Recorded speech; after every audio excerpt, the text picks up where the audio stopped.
డిఎస్సిలో జరిగిన అవకతవకలకు నైతిక బాధ్యత వహిస్తూ విద్యాశాఖ మంత్రి నారా లోకేష్ రాజీనామా చేయాలని డిమాండ్ చేస్తూ దర్శి పట్టణంలో వైఎస్ఆర్సీపీ ఆధ్వర్యంలో భారీ ర్యాలీ నిర్వహించారు.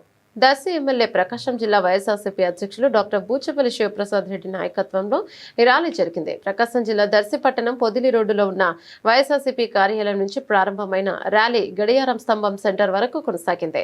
అనంతరం గడియార స్తంభం సెంటర్లోని దివంగత ముఖ్యమంత్రి డాక్టర్ వైఎస్ రాజశేఖర రెడ్డి విగ్రహానికి zilla parishad chairman Buchapalli Venkayamma, Darsi MLA doctor Buchapalli Sivaprasad Reddy పూలమాల వేసి ఘనంగా నివాళులర్పించారు. ఈ సందర్భంగా ఎమ్మెల్యే బూచపల్లి శివప్రసాద్ రెడ్డి మాట్లాడుతూ డిఎస్సిలో జరిగిన అవినీతి అవకతవకలపై సిట్టింగ్ జడ్జితో సమగ్ర విచారణ జరిపించాలని డిమాండ్ చేశారు. అర్హులైన అభ్యర్థులకు న్యాయం జరిగేలా ప్రభుత్వం చర్యలను తీసుకోవాలని కోరారు. కూటమి ప్రభుత్వం అధికారంలోకి వచ్చి 25 నెలలు పూర్తయినప్పటికీ ఎన్నికల సమయంలో ఇచ్చిన హామీలను అమలు చేయడం సరికాదని ఆయన విమర్శించారు.